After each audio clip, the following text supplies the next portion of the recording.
Democracia é um regime político em que todos os cidadãos elegíveis participam igualmente, diretamente ou através de representantes eleitos na proposta, no desenvolvimento e na criação de leis, exercendo o poder de governar através do sufrágio universal.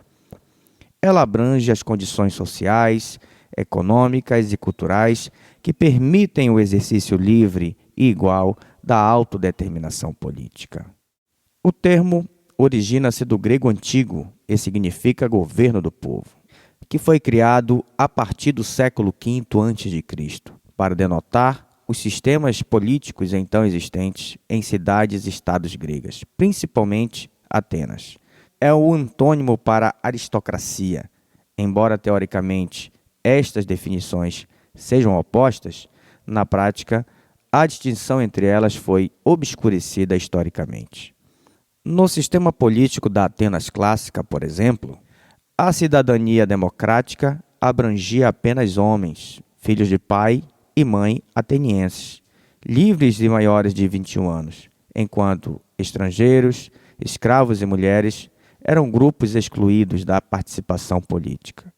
Em praticamente todos os governos democráticos, em toda a história antiga e moderna, a cidadania democrática valia apenas para uma elite de pessoas, até que a emancipação completa foi conquistada para todos os cidadãos adultos na maioria das democracias modernas, através de movimentos por sufrágio universal durante os séculos XIX e XX.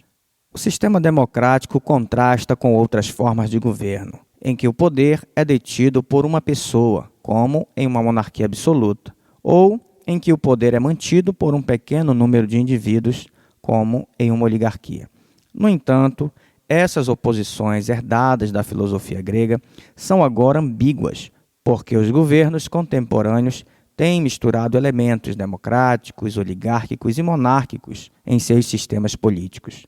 A democracia, em contraste com a ditadura ou tirania, privilegia e credencia as pessoas a controlar seus líderes e tirá-los do cargo sem a necessidade de uma revolução. Diversas variantes de democracias existem no mundo, mas há duas formas básicas, sendo que ambas dizem respeito a como o corpo inteiro de todos os cidadãos elegíveis executam a sua vontade. Uma das formas de democracia é a democracia direta, em que todos os cidadãos elegíveis têm participação direta e ativa na tomada de decisões do governo.